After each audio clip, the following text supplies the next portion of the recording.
kasih sudah klik video ini. Yuk doa dulu sebelum belajar.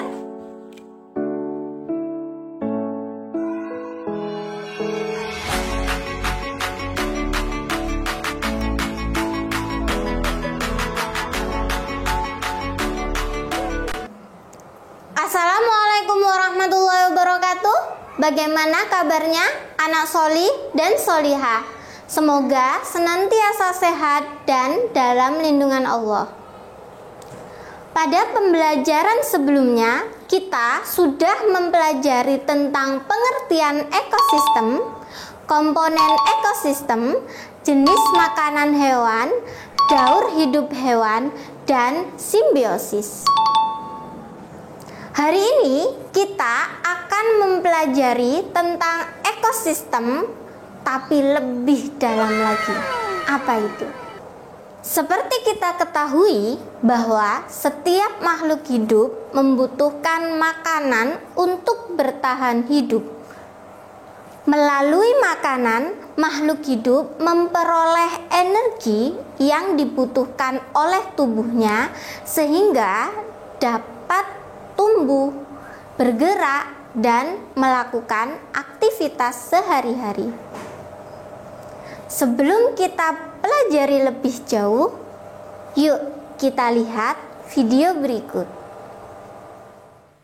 Di sebuah perkebunan,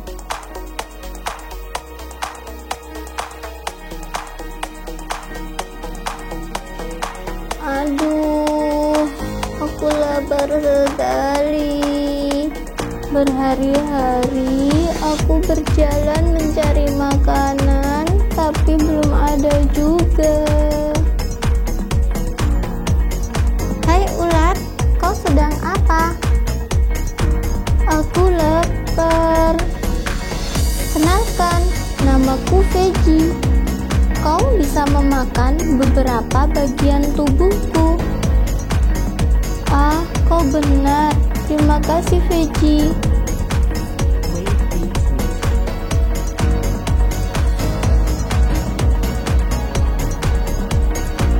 Aku sudah kenyang. Aku mau berjalan-jalan.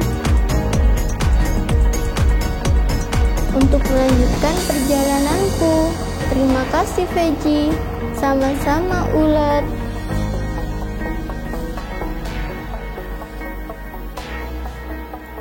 Ketika ulat berjalan, kemudian ada burung pipit. Ah, lapar sekali. Di situ ada ulat. Aku akan memakannya.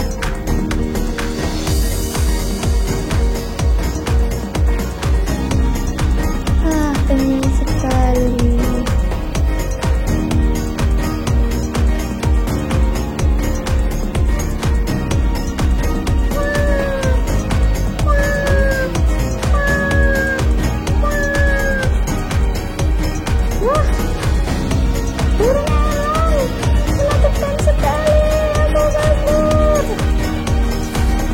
Akhirnya burung pipit pun dimakan oleh burung erang. Burung erang sendiri.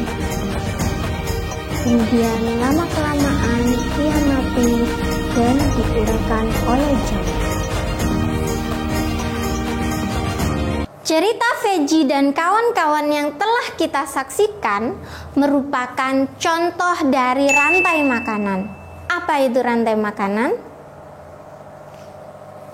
Rantai makanan adalah rangkaian peristiwa makan dan dimakan antar makhluk hidup untuk kelangsungan hidupnya. Dalam rantai makanan terdapat produsen, konsumen yang dibagi menjadi beberapa tingkat, dan dekomposer atau pengurai. Few inches later. Produsen adalah makhluk hidup yang dapat membuat makanannya sendiri melalui fotosintesis. Contoh produsen adalah Veggie. Dalam cerita tadi adalah Veggie. Dia bisa membuat makanannya sendiri.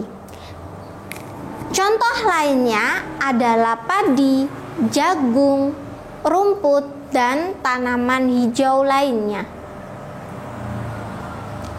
Sedangkan konsumen adalah makhluk hidup yang tidak dapat menghasilkan makanannya sendiri, sehingga untuk mendapatkan energi ia membutuhkan makhluk hidup lainnya. Contohnya yaitu hewan. Konsumen dibagi menjadi 3, yaitu konsumen tingkat 1, konsumen tingkat 2, konsumen tingkat 3, atau konsumen puncak. Konsumen tingkat 1 yaitu hewan yang memakan produsen secara langsung. Konsumen tingkat 1 biasanya merupakan kelompok hewan herbivore. Contohnya rusa, kelinci, kambing. Dalam cerita tadi contohnya si ular. Komponen tingkat 2 yaitu hewan yang memakan konsumen tingkat 1. Konsumen tingkat 2 merupakan hewan karnivor atau hewan omnivor. Konsumen tingkat 3 atau konsumen puncak yaitu kelompok karnivora yang tidak ada pemangsanya. Contohnya dalam cerita tadi adalah si elang, tidak ada yang memangsa dia. Akhirnya dia mati sendiri.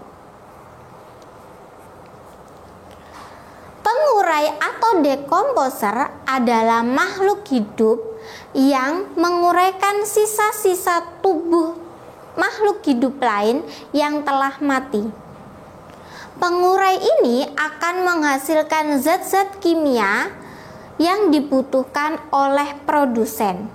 Contoh pengurai atau dekomposer adalah cacing tanah, jamur, dan bakteri. Pada ekosistem terdapat banyak makhluk hidup yang mempunyai sumber makanan dan pemangsa makanan yang sama. Oleh karena itu, dalam suatu ekosistem bisa terbentuk keterkaitan antara satu rantai makanan dengan rantai makanan yang lainnya. Keterkaitan ini dan kumpulan-kumpulan rantai makanan ini dinamakan dengan jaring-jaring makanan. Untuk lebih jelasnya, kamu bisa lihat video berikut ini.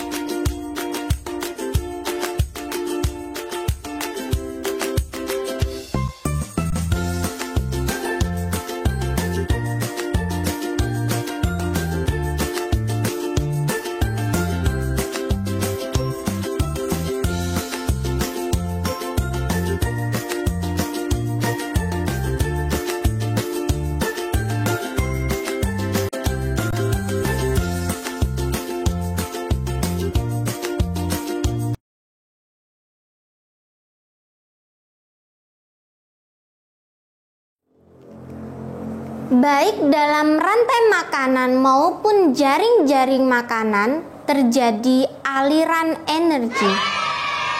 Aliran energi adalah proses berpindahnya energi dari satu makhluk hidup ke makhluk hidup yang lainnya. Aliran energi dari satu makhluk hidup dan satu makhluk hidup lainnya melibatkan siklus nutrien atau siklus nutrisi. Apa itu siklus nutrien? Siklus nutrien merupakan proses perpindahan nutrisi.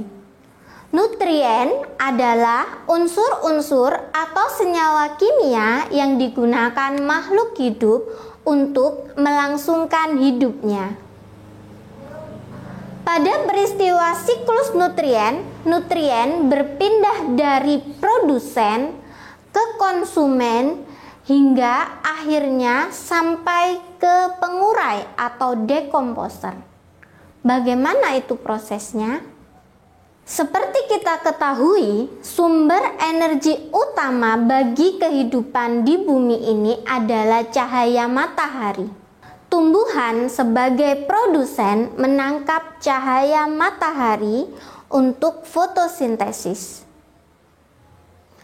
Energi dari cahaya matahari dapat diubah menjadi energi kimia dalam proses fotosintesis sesuai dengan reaksi berikut.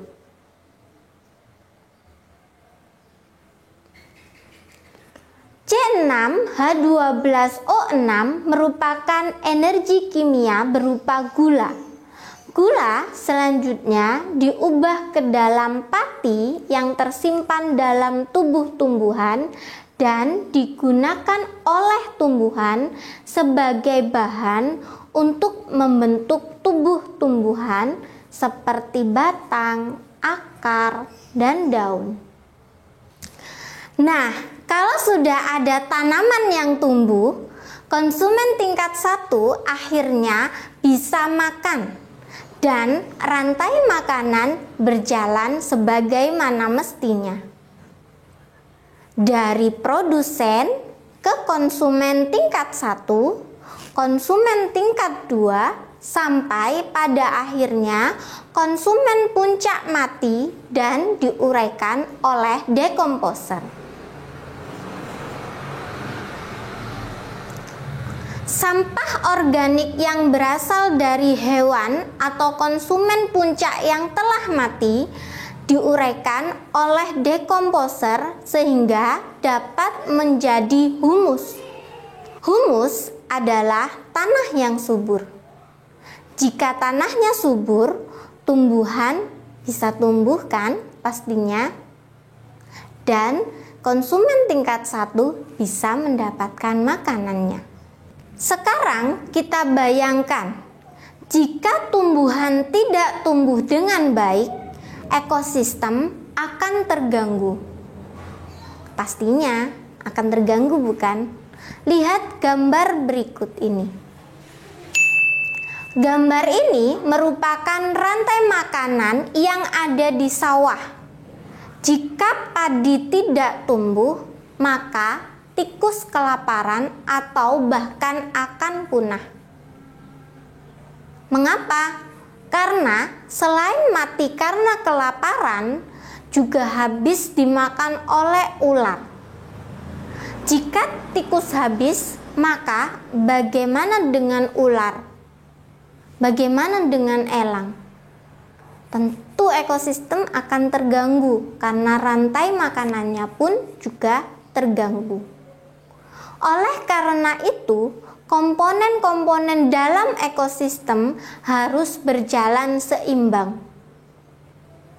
Mengapa sih komponen-komponen ekosistem tidak berjalan seimbang sesuai dengan alurnya?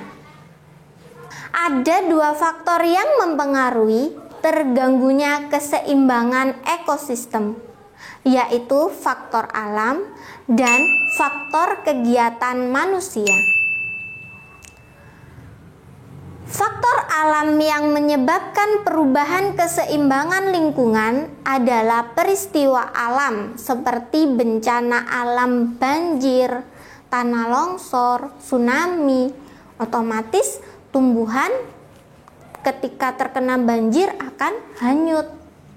Beberapa hewan juga akan mati. Selanjutnya adalah kegiatan manusia. Kegiatan manusia ini dapat berdampak langsung dan dapat berdampak tidak langsung. Contoh kegiatan manusia yang berdampak langsung adalah penebangan pohon di hutan, pembakaran hutan, serta perburuan hewan. Kita ambil contoh tentang penebangan pohon di hutan. Jika pohon-pohon di hutan kita tebang sampai habis, maka hewan herbivor seperti rusa dia tidak dapat makanan. Akhirnya dia kelaparan. Setelah dia kelaparan, ada singa yang siap menerkamnya. Otomatis rusa akan habis. Kalau rusa habis, singanya bagaimana?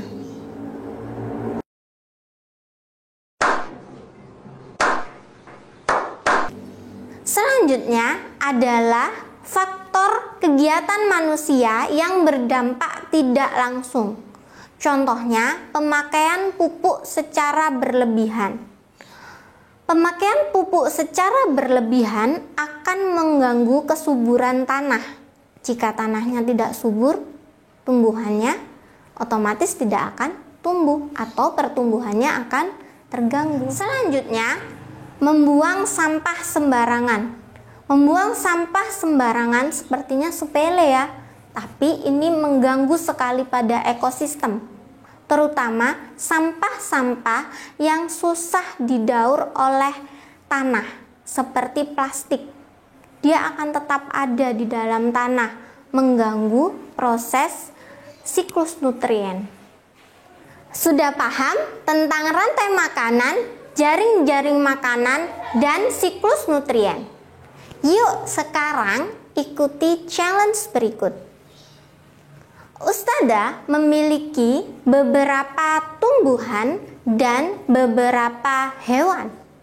Tugasmu adalah membuat jaring-jaring makanan yang mungkin terjadi pada ekosistem tersebut. Sudah siap untuk challenge ini? Yuk, kita mulai.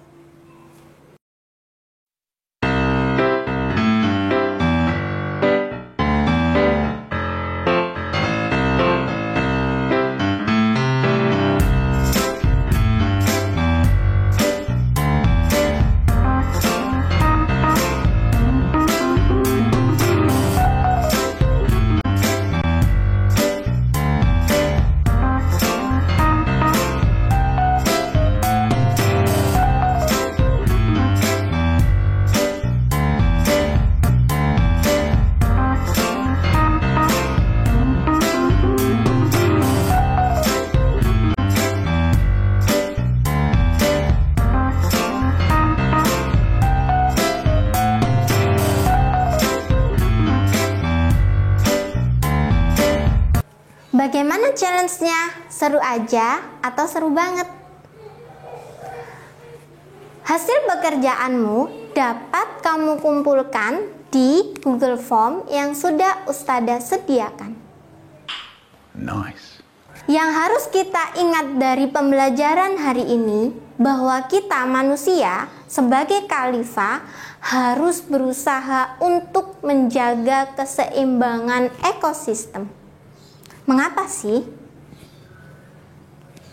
Allah berfirman dalam surat Al-Anfal ayat 56, dan janganlah kamu membuat kerusakan di muka bumi sesudah Allah memperbaikinya. Dan berdoalah kepada Allah dengan rasa takut untuk tidak dikabulkan dan harapan untuk dikabulkan. Sesungguhnya rahmat Allah amat dekat dengan orang-orang yang berbuat baik. Yuk kita berbuat baik, salah satunya dengan menjaga keseimbangan ekosistem. Tetap semangat ya belajar di rumah, jaga kesehatan. Assalamualaikum.